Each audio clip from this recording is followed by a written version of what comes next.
दोनों ने गिरकर आज हाथ पैर तुड़ा लिए। So hi family, Radhe Radhe, welcome to Sonam family mini blog. तो सुबह सुबह हम दोनों बहनें बैठ के बातें कर रहे थे, बहुत सीरियस बातें हो रही थी हम लोग की। फिर बुआ सीरियस हो गई थी क्योंकि मैडम जी कुछ डॉक्यूमेंट रख के भूल गई थी, जो बुआ डांट रही थी, जिसकी वजह से इनको। फिर उसके बाद हम लोगों ने चाय पापड़ खाए।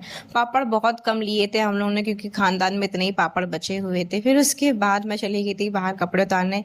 ये मैडम जी भी आ गई थी और धूप भी निकली थी, बारिश भी हो रही, तो समझ में नहीं आ रहा था कि कपड़े उतारे कि फैले रहने दे। फिर उसके बाद हम लोग आ गए थे अंदर और यहाँ पे बुआ ने मंगाए थे बताशे, जिसका पानी देख के मुझे बहुत ज्यादा हंसी आ रही थी, तो हम लोग हंस रहे थे। फिर उसके बाद इन दोनों को देखो, भाई साहब, इन लोगों को पता नहीं किस चीज की चुल थी और उन्हें तो दिवाली नहीं छोड़ी, बेचारा लेके गिर पड़ा है इसको। भाई बहुत संभाला था अर्पित ने इन मैडम को। बगल से नानी आ रही थी, वो भी बोल रही थी कि तुम दोनों हाथ पैर तोड़ा ही लो अपने। गिर गए दोनों के दोनों। फिर उसके बाद मेरी बारी आई, बट मैं तो अच्छे से घूम रही थी इसके ऊपर बैठ के, मजा आ रहा था। फिर उसके बाद हम लोगों ने आके थोड़ा डांस किया क्योंकि हम लोग के मानसिक संतुलन खराब हो गया था गिरने के बाद। फिर शाम को आ गई थी नानी, सोनम बुआ की मम्मी आई हुई थी, तो सब लोग खातिरदारी में लग गए थे इनकी।